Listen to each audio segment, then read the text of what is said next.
Salut, c'est Pauline de Pepperpot. Salut, c'est Julien. Bienvenue dans une vidéo où on va parler du trailer de l'épisode de Noël 2024, Joy to the World. Joyeux Noël. Joyeux Noël, comme il s'appelle en français. Je sais pas comment on va le prononcer en français parce que c'est Joy comme le prénom. Ah, moi je vais dire Joyeux Noël. Hein. Ah, Joyeux Noël. Joyeux Noël. Et du coup, t'es obligé de prendre un peu un accent à l'américaine, tu sais, un peu comme tu... C'est beaucoup plus drôle. Parce que joie... Noël, ça veut rien dire. Donc, Joyeux Noël. Et donc oui, nous avons eu le trailer, ça y est, il est là. Ce trailer, on l'avait déjà pas mal attendu en vrai parce que ça fait un moment là. On s'approche de Noël, on se dit il va pas y avoir de trailer, qu'est-ce qui se passe ? Il s'est fait attendre. On avait déjà eu 2 petits extraits. Un où t'avais le docteur qui parcourait des chambres d'hôtel pour donner un repas, c'est ça ? C'est ça, pour donner un sandwich jambon fromage et un latte au potiron. Prochain Pepperpot, hein. Pourquoi pas ? Pourquoi pas ? Dites-le dans les commentaires. Si vous voulez une vidéo où on prépare ça, y a pas de problème. Et dans le deuxième, il y avait rien de particulier après, donc... Oui, le deuxième, c'était un extrait avec un dinosaure qui s'apprêtait à gober le docteur et Joy. Le premier extrait, donc, on a appris que c'était le pré-générique de l'épisode. Et le deuxième extrait, c'est le post-générique. Ça doit pas être longtemps après, en vrai, parce que c'est... je pense que, oui, ça doit pas se situer très longtemps après. C'est, en tout cas, là où on découvre qu'il y a Vilengard qui risque de faire sauter la planète. Voilà, donc ça, c'est le gros méchant qui nous a été installé. La bande-annonce, on va voir un petit peu ce qu'elle raconte. On va peut-être d'abord placer les petits trucs qu'on a appris sur l'épisode entre-temps. D'accord. Comme ça, on fait un peu durer le suspense, tu vois. Donc c'est un épisode écrit par Steven Moffat, ancien showrunner. C'est qui ? Raconte-nous, Pauline, qui est Steven Moffat, nous avons fait une vidéo qui s'appelle « Qui se souvient de Steven Moffat ?» si vous ne savez pas qui c'est. Ancien showrunner de Doctor Who de la saison 5 à la saison 10, qui était revenu la saison dernière pour l'épisode Boom, et qui là est revenu pour l'épisode de Noël. C'est la première fois que ce n'est pas le showrunner qui écrit l'épisode de Noël. C'est vrai, c'est la première fois depuis 2005. Et oui, c'est la première fois depuis 2005. Et parce qu'en fait, Russell T Davies n'avait pas le temps. Son esprit est ailleurs, je pense. Ça. Non mais en fait, Russell T Davies était censé écrire l'épisode de Noël et sur mouvement de panique, il s'est rendu compte qu'il n'aurait jamais le temps de l'écrire avec la deadline qu'on lui avait laissée pour la saison 2, parce que j'imagine que la deadline, vu qu'il y avait Disney+ dans la boucle, ça devait être assez serré. Et donc en fait, il a appelé Steven Moffat qui raconte dans le Doctor Who magazine qu'à ce moment-là, il était en train de fêter les 21 ans de son fils au restaurant et que sa femme, au même moment, était en train de lui dire « T'écriras plus pour Doctor Who, hein. C'est fini !» Tout en sachant très bien qu'il allait le refaire et tout ça. Et c'était leur discussion lorsqu'il a reçu un message de RTD lui disant « Tu veux pas t'occuper de l'épisode de Noël à ma place ?» Cette anecdote est très précise quand même, hein. Ça va très loin dans le détail. Ouais, je la trouve rigolote. C'est marrant, ouais. Pauline elle est en investigation là-bas, ce genre-là, derrière une plante en train de regarder avec des jumelles. Je pense qu'ils ont pris la Coupe America, supplément 2€ par rapport au menu shérif. Ah, ils étaient chez Buffalo. Ah, c'était pour un anniversaire. Un anniversaire, tu ne le fais qu'à Buffalo. C'est vrai qu'il y a qu'à Buffalo qu'on peut faire des anniversaires. Hein. Les autres, c'est nul. C'est fade à côté. Et oui. Est-ce que tu veux une autre petite anecdote, peut-être bien sûr, Pauline. Si tu veux savoir quels sont les titres de travail je sais déjà parce que j'ai travaillé. Oui, parce que je te l'ai dit il y a 10 minutes. Le premier, c'était The Time Hotel. Exactement, ça c'était le titre que voulait lui donner Steven Moffat. RTD voulait Christmas Everywhere All at Once. Bref. C'est ça, Christmas Everywhere All at Once. C'était exactement ça. Ils sont la bave, hein. Et à la place, ils ont pris Joy to the World parce que Steven Moffat s'est dit « Ah, c'est quand même rigolo, le personnage s'appelle Joy. » Moi, je pensais que le personnage s'appelait Joy par rapport à la chanson de Joy to the World. Mais non, c'est l'inverse. C'est comme le personnage s'appelait Joy, il a appelé l'épisode comme ça. Moi, j'ai toujours du mal à y croire. De ce que j'ai compris, c'est un peu tout le principe de son personnage. T'as l'impression qu'elle est ultra joyeuse de l'extérieur, alors qu'à l'intérieur, c'est pas le cas. Il y a d'ailleurs une petite citation dans le Doctor Who magazine du docteur qui expliquait ça comme si... elle était le couvercle qu'on venait mettre sur une théière bouillante. Et que le petit couvercle, en fait, c'était son sourire. Pour faire croire que tout allait bien. C'est beau tout ça, hein, dis donc. J'espère que l'épisode il sera aussi bien hein, que tout ce qu'ils ont à raconter. Hein. Un autre détail sur Joy, on a appris son nom de famille. Elle s'appelle Joy Almondo. Ce qui veut littéralement dire Joy to the World en Joy... pseudo-italien. Joy c'est de l'anglais et Almondo, et Almondo pour To the World. D'accord. Voilà, c'est mignon. J'ai dit un petit peu on regarde la vidéo. Oui, on va pouvoir regarder j'ai envie de découvrir le avec trailer. Vous. Alors là c'est le docteur, il sort du TARDIS.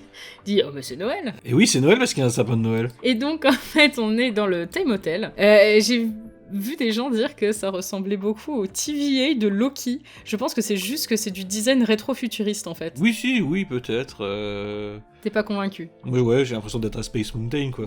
Donc on peut voir des gens qui viennent d'à peu près toutes les époques. Alors je pense qu'ils viennent techniquement tous un peu des mêmes époques. C'est un petit peu le pitch. Je crois que c'est au 42e siècle. que ça se passe, un truc comme ça, et où c'est justement des gens qui utilisent cet hôtel pour aller dans des chambres d'hôtel un peu partout dans le temps. Donc en fait, ça, c'est des gens du 42e siècle qui seraient déguisés, pour aller... je pense que ça doit être ça. Sur le coup, pour moi, c'était des gens de l'époque qui se baladaient. Mais en fait, non, c'est ça le truc, c'est que c'est des gens de l'époque, des gens du 42e siècle qui sont déguisés pour aller dans l'hôtel. C'est ça, pour aller faire du tourisme. Lequel est le vrai c'est la chambre bloquée, hein, je crois. La chambre... Ah oui, parce que, alors, dans le Doctor Who Magazine, c'est un peu confus. Le principe de base de Steven Moffat, c'était, une fois que le voyage dans le temps serait découvert, une société d'hôtel utiliserait ses capacités pour toutes les chambres qui ont été laissées vides au fil du temps. Ouais. Comme ça, il pourrait les remplir avec des gens qui viendraient du futur, et dans ce cas-là, avoir l'hôtel plein en permanence. Donc ça, c'était son idée qu'il dit dans le Doctor Magazine, mais apparemment, dans l'épisode lui-même, c'est pas tout à fait ça. C'est que ces hôtels ont une chambre qui est toujours close. On sait pas pourquoi, et en fait c'est parce qu'elle est utilisée par des hôtes du futur. Ce qui est pas vraiment la même chose. Hein. Ouais, c'est pas Moi, tout à fait pareil. Je préfère la version Moffat qui est vraiment très capitaliste, tu sais, où c'est vraiment... ah là là, on a eu des chambres, on peut aller chercher les chambres qu'on n'a jamais utilisées avant et tout. Mais donc voilà, on verra bien dans l'épisode exactement comment ça se traduit. Le Time Hotel fait un événement spécial qui s'appelle Christmas Everywhere All at Once. Donc si vous vous souvenez bien, c'est le titre que Russell T Davies avait proposé pour l'épisode. Donc en fait, c'est le nom de leur espèce d'événement. Spécifiquement ce jour-là, et bah tu peux aller à n'importe quel Noël de l'histoire. C'est une bonne idée. Oh, c'est cool comme idée. Et donc là, on a Joy qui arrive dans la chambre d'hôtel, donc on connaît déjà cette scène, on sait qu'en fait, la chambre du Time Hotel est celle de la porte qu'on voit juste à côté, qui est une porte verrouillée. D'accord, c'est ça, les portes fermées, c'est quand tu vas dans ta chambre d'hôtel, t'as toujours une porte fermée, mais oui, c'est ça, t'as une porte et tu sais pas où elle va, en fait. Donc le docteur est très content. Il prend son tournevis sonique, il va dans un train. Il va dans un train, et donc là, on commence à voir le fameux ham and cheese toasty and a pumpkin latte, qu'on avait vu dans le premier extrait. Donc on le voit mettre son manteau, il va dans une ville du futur. Là on le voit débarquer avec Joy, et on voit Joy avec un silurien. Maintenant on sait que le silurien c'est le manager du Time Hotel. On a l'introduction du personnage de Joy qui est joué par Nicolas Coughlan. On a beaucoup de plans du train, avec encore une fois un... Comment ça s'appelle ces conneries ? Un lasso. Non, c'est pas un lasso, c'est un grappin.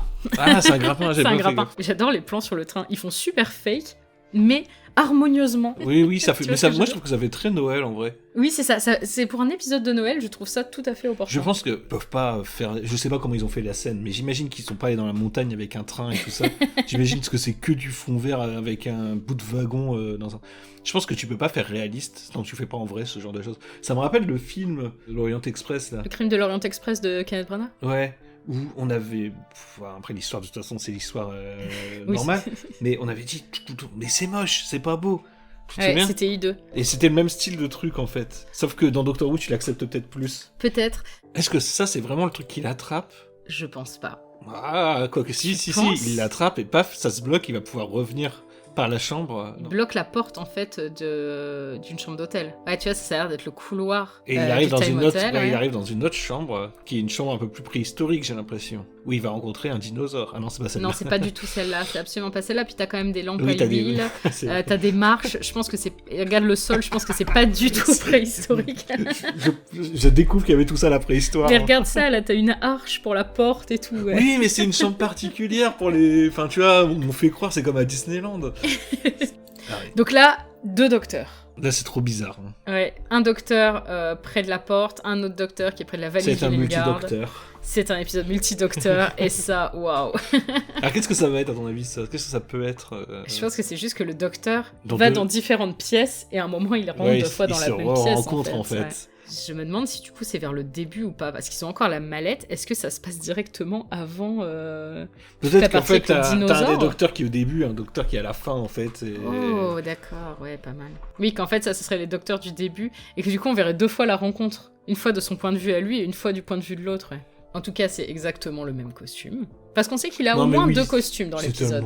C'est tellement ça. On va voir ça au début, où on va pas comprendre qui est ce docteur et tout ça.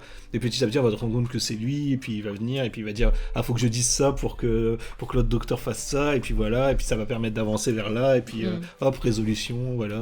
Merci Moffat. » C'est très très Moffat. C'est très Moffat. Et c'est très... Ouais, je dis ça en rigolant, mais moi j'adore ça. Donc, ah ouais, non mais ça c'est vraiment les trucs de Moffat qu'on trouve rigolo. il se retrouve avec une espèce c'est la pièce qu'on voyait avant, non ? Ouais, c'est la pièce qu'on voyait avant, c'est vraiment une espèce de temple du coup. T'as vu le type qu'il est en hologramme ? Je crois que c'est le type qui lui disait au tout début Christmas Everywhere All At Once, qui a l'air d'être du coup un employé du Time Hotel. Et donc, le docteur qui arrête pas de dire oui, on verra plus tard, et là qui commence à s'énerver en disant non mais à un moment tu ne dis jamais rien, t'es tout le temps mystérieux, et qui lui-même s'énerve quoi de faire ça tout le temps. C'est trop bien. Et donc là, on a le retour dans le TARDIS, qu'on avait très vaguement vu au début du trailer, et on a le docteur en charentaise et en robe de chambre. Alors charentaise peut-être pas, il a peut-être juste la robe de chambre. Non, il est en basket. Bon, des extraits du générique, Ruby qui est parti, voilà, encore le générique, et le docteur en train de s'engueuler, docteur en train de pleurer. Oui, non, mais ça, c'est l'épisode avec Ruby, ça, non ? Ah, mais oui, c'est la fin d'Empire of Death, parce que j'ai vu les gens dire « Oh, il est encore en train de chialer, machin truc », mais oui, en fait, t'as raison, c'est le fin d'Empire of Death. Mais oui, est-ce que ça veut dire qu'il y aura quand même un rapport avec Ruby ? Des réminiscences un peu de cette séparation qui va... Ouais, bah sûrement le fait que ça l'a rendu triste, qu'il se rende compte qu'une fois de plus, il arrive même en... Ça, c'est un truc qui est beaucoup revenu aussi dans les reproches, c'est pourquoi est-ce que le docteur se remet à déprimer, à se dire « Ah, mais tu fais tout mal », alors qu'il est censé avoir fait une thérapie et avoir pris sur lui. Mais justement, ça peut être une rechute. Ouais, oui. Ou ça peut être que Steven Moffat était pas forcément au courant de ça quand il a écrit l'épisode, c'est possible aussi. Bah disons que oui, c'est compliqué d'écrire Enfin, de dire, bon en fait maintenant le docteur va bien. Et tu oui. fais, bah vas-y, fais plein d'épisodes où le docteur va bien. Bah c'est compliqué quoi en vrai, donc... Comme Ruby est parti, il a le contre-coup de se dire, bah non, bah ça va pas si bien que ça, il faut que je continue de travailler sur moi et tout ça. Ça peut justement être ça le... Moi je pense que ça va juste être... Le docteur va s'énerver contre lui-même, ça va l'énerver tout ça, mais qu'il y aura aucune raison en plus. Hein, je veux dire, c'est... Si en plus les gens se sont basés sur le fait qu'il pleure dans l'épisode d'avant, c'est... Oui, en plus, c'est vrai que leur théorie est basée là-dessus. D'ailleurs, il porte la même tenue que dans Empire of Death, du coup. C'est juste après. Ouais. Donc il tape, sur un mur. Il faut arrêter de taper sur les murs, docteur. C'est une porte, non ? Ah mais oui, il tape sur la porte. Heureusement que je suis là pour analyser, hein, parce que sinon... Il tape sur la porte. Il doit pas réussir à réaccéder au Time Hotel. Quoi qu'après, il a toujours son plateau. Oui, mais ça, c'est la chambre de Joy.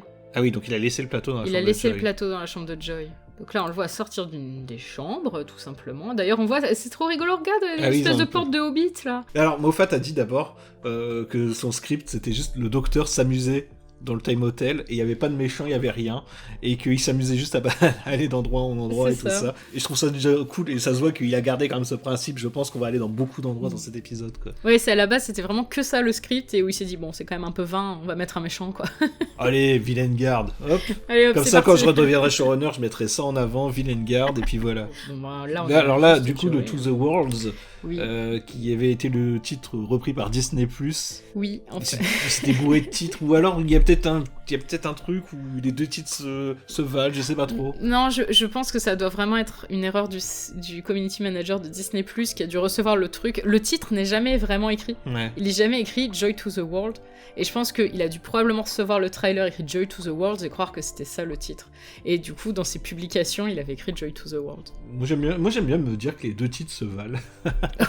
Bon, après, ça devient un peu compliqué. Ce qui est bien, c'est World, qu'avec... entre parenthèses, S, ou point médian, enfin bref... Moi, la question ne se pose pas avec Joy et Noël. Moi, j'aurais bien aimé qu'il change le nom du personnage et qu'il l'appelle Joël pour appeler l'épisode Noyeux Joël. Mais si, c'est trop marrant! Ah ouais, c'est vrai que c'est marrant, Pauline. Montre bien que t'es des années 90. Hein. Excuse-moi, Joyeux Noël, est-ce que c'est une blague moins dad joke que Noyeux Joël? Sérieusement.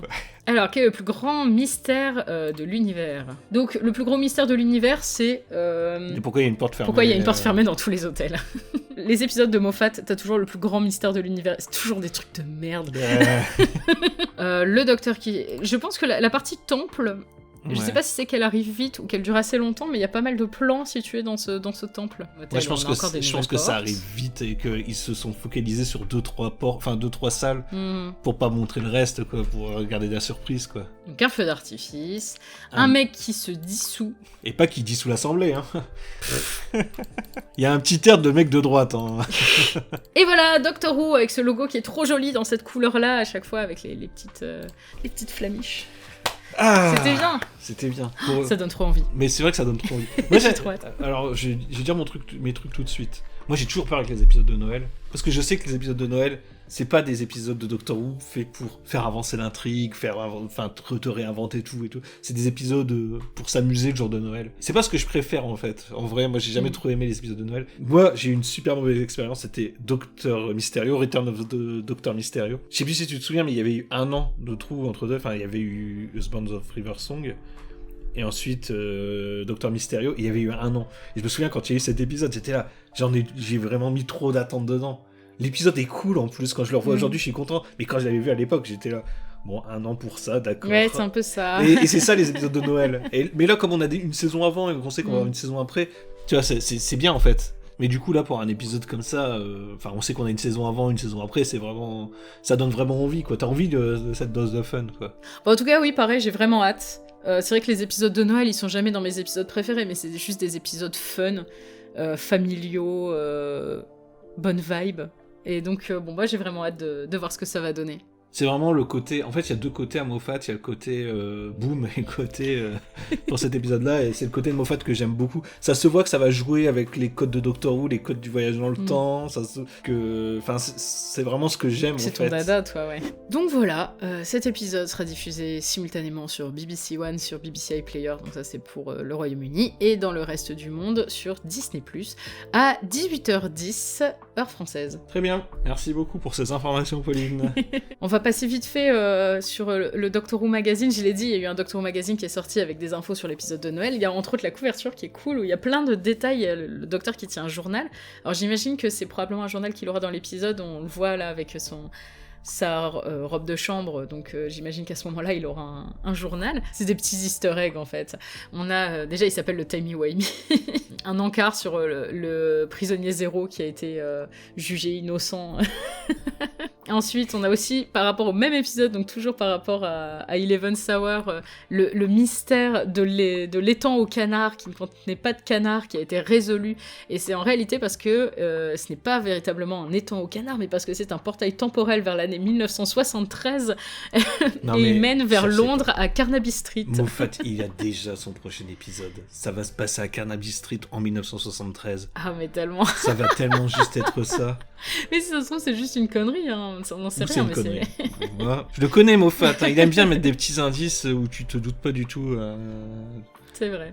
Ensuite, on a voyagé à Utopia, donc pareil, clin d'œil à la saison 3. Et enfin, on a en bas, on a un encart publicitaire pour une marque qui s'appelle Toraji. Alors, on ne sait pas encore ce que c'est Toraji, mais ce logo a déjà pu être visible. Alors, vraiment pas très vite fait, et parce qu'en fait, l'accessoire a été visible en exposition. Ce logo, il a déjà été visible sur la valise de Madame Flood à la fin de Empire of Death. Donc voilà, ça c'est pour accrocher, du coup, à la saison 2. Enfin voilà, la valise est plutôt cool, et donc on se retrouve ce logo Toraji qui, je pense, aura de l'importance la saison prochaine. Du coup, ça veut dire que Mrs. Flood a suivi le docteur dans toutes ses aventures. Oui. C'est un personnage méta, je pense. Au moins depuis Paradise Tower. Et l'intérieur du Doctor Who Magazine, donc on a déjà dit les infos sur Joy to the World. Est-ce que je dis les infos sur la saison 2 parce qu'on sait quelques petits trucs allez, maintenant. C'est parti, on va apprendre des choses. Alors, il n'y a rien de très gros, hein, c'est vraiment des petites infos. Déjà, on sait que le premier épisode a pour acronyme TRR, donc probablement un The, le premier mot. Si c'est The Ruby Road, je pète un câble. Bon, ensuite, on sait qu'il travaille actuellement sur 14 épisodes. Alors, 14 épisodes de Doctor Who et de The War Between the Land and the Sea, donc le spin-off. Il y a 9 épisodes de Doctor Who, 5 épisodes de The War Between the Land and the Sea, parce que c'est ça la subtilité. Sur les 9 épisodes de Doctor Who, il y en a déjà 2 de terminés, l'épisode de Noël 2024 et TRR, le premier épisode de la saison 2. TRR. Donc voilà, actuellement, ils sont en train de faire 12 épisodes sur les 14. Et tiens, sur War Between the Land and the Sea, on va tout de suite passer les infos. Ils ont tourné à l'étranger, je crois d'ailleurs qu'ils sont encore en train de tourner à l'étranger. Russell T Davies ne les a pas accompagnés, après tout il n'est pas le showrunner, hein, c'est Pete McTighe le showrunner, et lui il est parti en tournage à l'étranger. Et lui il s'est contenté de leur faire coucou depuis la fenêtre de son appartement qui donne sur la baie de Cardiff. Tu seras ravi de le savoir, il y a vraiment des anecdotes mais passionnantes dans ce Doctor Who Magazine. Je suis ravi là. Mais il leur a fait coucou, ils sont partis en bateau. Si j'ai la question un jour, j'aurai la réponse, quoi. Donc ils sont partis en bateau pour aller tourner dans un lieu paradisiaque, grand soleil et tout ça, et ils se sont pris une tempête. Donc ils se sont pris une tempête et ils se sont adaptés, du coup. Donc ils ont filmé alors qu'il y avait la tempête dehors, avec un très gros orage, et donc ils ont des plans absolument magnifiques, avec des éclairs qui passent. D'accord. Et donc ils sont contents, parce que comme ça, il n'y a même pas besoin de mettre d'effets spéciaux, c'est juste trop joli. Donc, bon, ils en contents. Rajouteront quand même une couche. Oui, hein, ils en rajouteront sûrement une couche. Ils aiment trop mettre des couches d'effets spéciaux. Ils ont tiré avantage de cet inconvénient. Et sache qu'il y a eu une autre petite anecdote à la con sur ce tournage. C'est qu'en fait, Russell T. Davies avait des informations du showrunner Pete McTighe en temps réel. Et il a su, entre autres, qu'ils ont perdu une nageoire. Voilà, Pete McTighe a juste envoyé « On a perdu une nageoire ». Et Russell T. Davies n'a jamais su le fin mot de l'histoire. Il ne sait pas quelle est cette nageoire, il ne sait pas pourquoi Pete McTighe lui a appris ça. Mais donc, il partage cette information. Ils ont perdu une nageoire sur le tournage à cause de la tempête. Je pense qu'on va mettre ça sur la vignette, hein. Ils ont perdu une nageoire. Mais bref, ça c'est tout pour The War Between the Land and the Sea. On va repasser sur Doctor Who. En incluant l'épisode de Noël, on sait désormais qu'il y aura 6 scénaristes différents sur ces 9 épisodes. Ce qui est déjà mieux que... Après, il peut y avoir des duos, tu vois, l'année dernière. Des duos, c'est vrai, ouais. Attends, l'année dernière, du coup, ils étaient 4. Ouais, du coup, 4. Donc il y en a quand même 2 de plus. Mais donc sur ces 6 scénaristes, donc il y a Stephen Moffat et Russell T. Davies, forcément, vu que ça inclut l'épisode de Noël. Et c'est donc sur les 4 restants, il y en a 2 qui n'ont jamais écrit pour Doctor Who, dont un qui essaye d'écrire pour Doctor Who depuis 15 ans, et à chaque fois ses projets ne passent pas, ou alors c'est lui qui ne les concrétise pas, j'ai pas très bien compris. Mais donc, il a enfin son premier script sur Doctor Who, et il est trop content. Ou elle, peut-être, on ne sait pas. Et donc il y a un deuxième scénariste ou une deuxième scénariste qui n'a jamais écrit pour Doctor Who, mais qui n'a jamais écrit tout court pour la télévision, qui jusqu'à présent n'a écrit qu'un court-métrage, et Doctor Who est son premier projet télévisuel. Tu sais que j'ai écrit un court-métrage, moi. C'est vrai, moi aussi. Qui va sortir dans quelques semaines, maintenant. On n'en a pas parlé, en fait, sur YouTube. Non, on n'en a pas parlé. Mais c'est pas le moment. Non, mais en fait, je voulais juste te faire dire, c'est peut-être moi qui ai écrit pour Doctor Who. Toi, d'accord. Ah oui, non, je pensais que tu parlais sérieusement du court-métrage qu'on a écrit dans un film qui sort bientôt. Bref. Alors, on apprend aussi que dans un des épisodes, il y aura un retour d'une arme utilisée sous l'ère du 9e Docteur et qui aura son importance. D'accord. Voilà, c'est vague. C'est les informations de Russell T. Davies dans sa lettre mensuelle. Hein. Il fait toujours une petite lettre dans le Doctor Who Magazine, et donc là, il a mis quelques petites infos comme ça. Une arme. Oui, une arme. Ouais, et c'est pas dans un épisode d'RTD. C'est quand il a reçu le script, il était très touché que le scénariste en question mette ce détail. Parce que moi, quand je pense 9e Docteur et arme, je pense au truc de Jack Harkness, là. Ah, peut-être. Tu sais, le truc qui fait des carrés. Ouais. Oui, c'est possible que ce soit ça, ce serait C'est la première arme qui me vient en tête quand je pense 9e Docteur, en fait. Et alors sinon, on sait également qu'il y a un personnage qui est surnommé RAD, enfin R-A-D en majuscule. Il ne veut pas dire le nom de ce personnage, mais il dit que c'est le personnage préféré de la prod et dont il en est très fier. Alors je sais pas qui c'est ce personnage, mais apparemment c'est un personnage complexe et très intéressant qu'il a adoré écrire. Ok, ça donne envie, hein. Et enfin, dernière info, et après on vous laisse. Parce qu'il y a la batterie qui est en train de... Donc la dernière information, c'est que après Joy to the World, normalement, on aura un trailer pour la saison 2, donc ça c'est cool. C'est bien, oui. Donc, eh bien, on en saura très vite bien plus sur la saison 2. Et apparemment, il a dit qu'on saurait aussi quelques petits guests. En fait, ils n'ont pas forcément teasé les guests avant pour pas les mélanger avec les guests de la saison 1, et donc, si j'ai bien compris, dans le trailer, on risque d'avoir quelques petites annonces d'acteurs apparaissant dans la saison 2. C'est un beau cadeau de Noël qu'il nous fait là. Merci Russell. Écoute, je suis plutôt impatiente. Ouais, moi aussi, ça me motive. Je suis content, je suis pressé pour cet épisode de Noël. Oui. Et même pour la saison 2, d'avoir quelques petites infos, des petits bribes qui sont pas grand chose, ça hype quoi. Bah et vous, est-ce que ça vous plaît? Est-ce que vous êtes pressé de voir cet épisode? Est-ce que vous vous dites... J'ai vu vraiment que des commentaires positifs un peu partout, très rarement des négatifs, il y en a quelques-uns, mais bon... Ouais, pour le coup, j'ai l'impression que les gens ont l'air d'avoir vraiment hâte de voir Joy to the World et ont l'air d'être plutôt hypés par ce qui est présenté, ouais. Enfin bref, Noël, c'est dans pas si longtemps, donc on va se retrouver très vite pour parler de Joy to the World. Et d'ici là, eh bien, bonne préparation de fête de Noël. Si vous célébrez, comment est-ce qu'on va conclure cette vidéo? Joyeux Noël! Joyeux Noël! Ouais! C'est pas C'est Noël. joyeux anniversaire, ça!